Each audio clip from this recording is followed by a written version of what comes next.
viene para escuchar a un cantante, la gente viene para escuchar a un conferencista, la gente viene para escuchar a un predicador, pero la gente no interactúa como comunidad.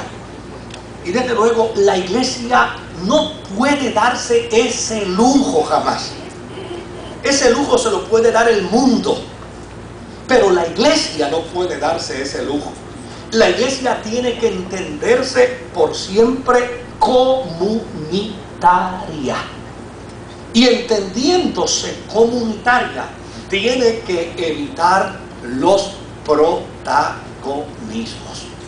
Yo pudiera hablarle, amados, yo pudiera hablarle de cantidades de iglesias donde la comunidad giraba en torno a una persona, pero cuando esa persona dejó de existir, la iglesia se diluyó. La iglesia empezó a afectarse. La iglesia empezó a desaparecer. Lo importante en la iglesia no es el protagonismo. Lo importante en la iglesia es la comunidad. Yo estaba compartiendo una iglesia nuestra, la iglesia de Carolina, y le estaba contando en la predicación del domingo antepasado, y le estaba diciendo que yo tuve la experiencia pues, de tener, yo creo que ha sido el único roce que yo he tenido con una junta de gobierno en casi 34 años como pastor. Y qué bueno que puedo decir, y ellos pueden decir que la culpa no fue mía. Es que ellos querían que yo les contara lo que un miembro de la iglesia me había contado. Y yo les dije a ellos que eso era carácter confidencial y que yo no lo iba a decir bajo ninguna circunstancia. La conversación empezó a las 9 de la noche y era la 1:30 de la mañana y todavía estábamos discutiendo, porque ellos decían, no, usted no tiene que decir, pastor.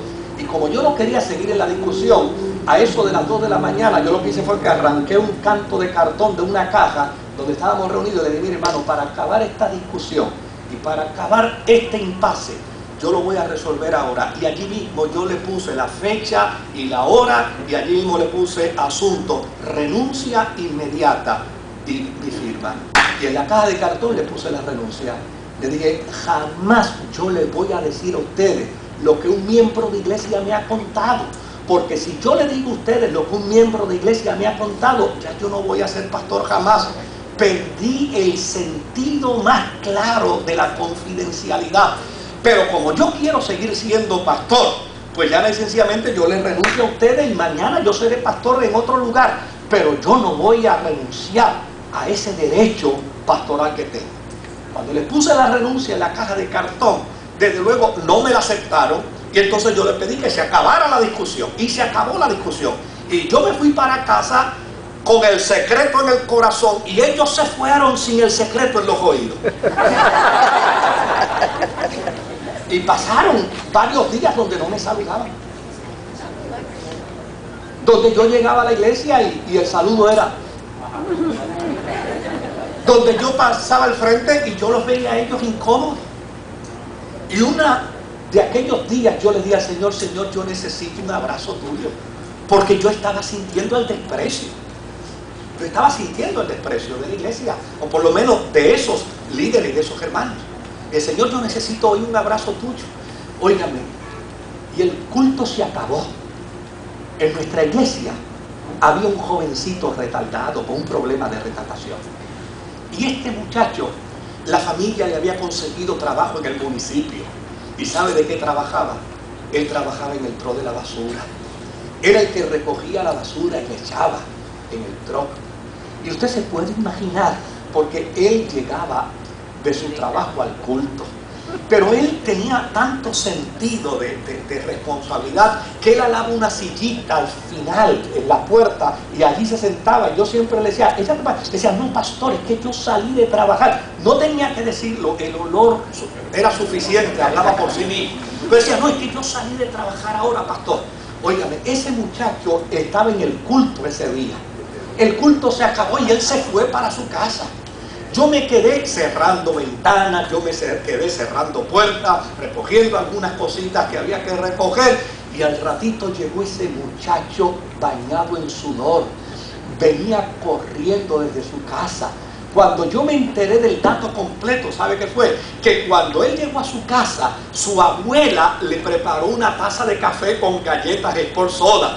Y cuando él se iba a comer las galletas con el café, de momento se acordó y dijo: abuela, yo no le di un saludo al pastor, yo no le di un saludo. ¿Sabe qué? Vino corriendo desde su casa hasta el templo. Yo estaba montándome en el carro cuando yo lo veo que llega corriendo y me dice: pastor, yo tengo que darle un abrazo.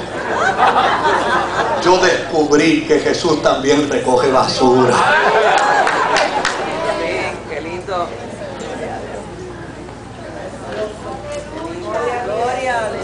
Comunidad es eso. Fíjese, en Juan capítulo 15, versículo 16, Jesús dijo: cosas más grandes que las que yo he hecho, ustedes, refiriéndose a qué? A la comunidad. A la comunidad. Cosas más grandes que las que yo he hecho, vosotros las haréis en mi nombre.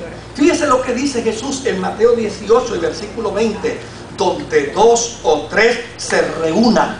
¿Qué implica? Implica comunidad. Donde 2 o 3 se reúnan en mi nombre, allí yo estaré. El protagonismo no es relevante en la vida de la iglesia. De hecho, si yo les pregunto a ustedes en esta mañana, ¿cuál fue el discípulo a quien se le dio la encomienda de ser o de proclamar, como usted lo quiere entender teológicamente, el mensaje como piedra?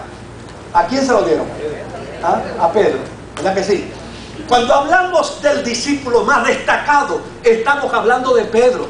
Ahora, si observamos el llamado y el ministerio de Pedro versus la tarea que realizó en la iglesia primitiva, ¿sabe qué cosa hermosa vamos a encontrar en Pedro? Pedro pudo haber dicho: señores, a mí me dieron el privilegio de ser el líder.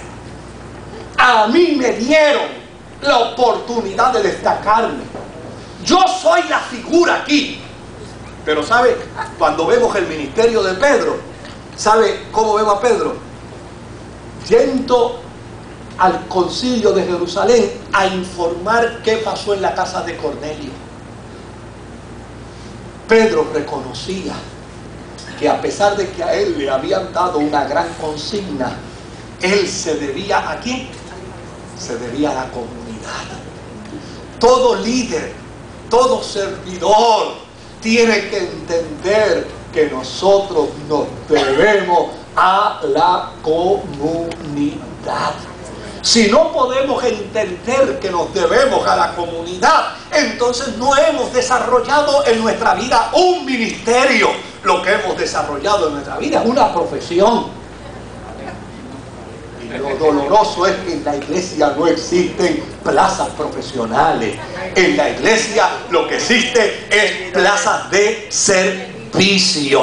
Y el que quiera ser grande en el reino de los cielos tiene que ser más servidor que los demás. Alabado Dios. Fíjese que a este Pedro lo vemos inclusive combinándose con Pablo para llegar al concilio de Jerusalén y lograr conseguir la adhesión de los gentiles a la experiencia de la vida cristiana. Pedro no fue allí a decirles: señores, a mí me dieron la encomienda y como yo soy el líder de aquí. Es más, en toda la historia del libro de Hechos no aparece Pedro como el líder de la iglesia.